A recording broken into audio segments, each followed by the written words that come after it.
بسم اللہ الرحمن الرحیم. His first flight. اس چیپٹر کے اندر ایک پرندے کی سیگلز پرندوں کا نام ہے جو دریا کے آس پاس میں زندگی گزارتے ہیں. تو ان کی فیملی کی ایک کہانی ہے. اس کا تھیم یہ ہے کہ انسان اگر کوشش چھوڑ دے، اگر انسان زندگی میں رزق لینا چھوڑ دے تو کوئی چیز حاصل نہیں ہوتے. تو پڑھتے ہیں بسم اللہ الرحمن الرحیم. This is a story about a seagull's family. ایک سیگل کی خاندان کے بارے میں ہے. The parents have hatched new baby birds. ان کے والدین نے بچے دیے ہیں. The three of them have already flown away. 3 بچے تو پہلے ہی اڑ چکے ہیں. But one of them does not fly. لیکن ان میں سے ایک بچہ نہیں اڑتا. کیوں؟ اس کی وجہ یہ ہے because he thinks that his wings are weak. کیونکہ وہ سمجھتے ہیں کہ اس کے پر ابھی کمزور ہیں. اور کیا سوچتے ہیں؟ If he tries to fly, اگر اس نے اڑنے کی کوشش کی، ہی ول فال آف ان ٹو دا سی. وہ سمندر میں گر جائے گا. And die as a result, اس کے نتیجے میں مر جائے گا. یہ اس کے خوف تھے اس کے دل میں، اس لیے وہ نہیں اڑ رہا تھا. اب اس کے یہ کنسپٹ ہے. اس کے بعد اس کے پیرنٹس نے کیا کیا اس کو اڑانے کے لیے. His parents and brother tried their best to make him fly. یعنی کہ اس کے پیرنٹس اور بھائی پوری کوشش کرتے ہیں اس کو اڑانے کی، make him fly، اس کو اڑانے کے لیے. But they cannot motivate him. لیکن وہ اس کو قائل نہیں کر سکتا اڑانے کے لیے.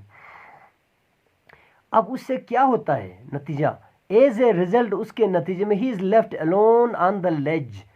وہ وہاں پر رہ جاتا ہے اس گھونسلے میں. without any food، بغیر کسی کھانے پینے کے. And remains hungry for several days, اور کئی دن تک بھوکا رہ جاتا ہے. ٹھیک ہے جی. یہ اس کا یعنی کہ اس کی وجہ سے یہ ایسا ہوتا ہے. اب اس کی ماں کا کیا کردار ہے تو وہ بیان کر رہے ہیں. یہ تیسرا concept. It is unbearable for his mother. اس کی ماں کے لیے بڑی مشکل ہے، یہ مطلب ناقابل برداشت ہو رہی ہے یہ بات. And she picks up a piece of fish. وہ مچھلی کا ایک ٹکڑا وہاں سے اٹھا لیتی. اینڈ کمس نیئر ہم، اس کے قریب آ جاتی ہے. اب کو کیا کرتی ہے؟ He jumps on her because of hunger.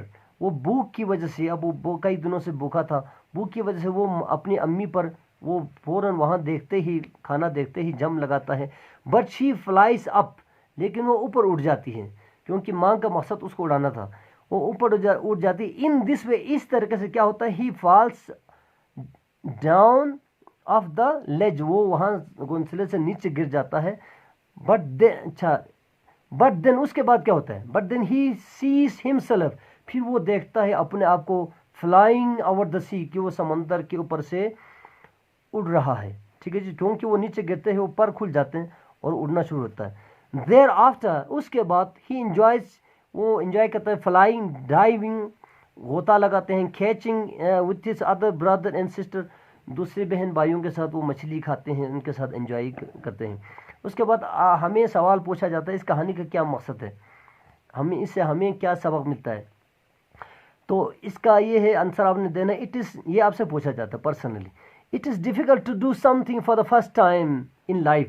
زندگی میں کسی بھی کام کو پہلی دفعہ کرنا مشکل ہوتا ہے. And everybody experiences this thing in life. ہر بندہ اپنی زندگی میں یہ تجربہ ملتا ہے ہر انسان کو. A person needs courage and daring to take first step for adventure. ایک انسان کو، ایک شخص کو ہمت اور حوصلے کی ضرورت ہوتی ہے کسی کام کو کرنے کے لیے، کسی ایڈونچر کو. ایڈونچر کا معنی مشکل کام. کسی بھی مشکل کام کو یا کوئی کاروبار شروع کرنا چاہتے ہیں اس کے لیے حوصلہ افزائی کی ضرورت ہے. And it is parents and relatives. اور یہ والدین اور رشتہ داروں کی ذمہ داریاں ہیں، یعنی رشتہ دار ہیں. Who should educate and encourage their children to do so. اور ان کو ایسا کرنے کے لیے ان کی حوصلہ افزائی کرنے کی ضرورت ہے. In order to help them achieve their goal of life. ان کی زندگی کا مقصد یعنی حاصل کرنے میں مدد کرنے کے لیے.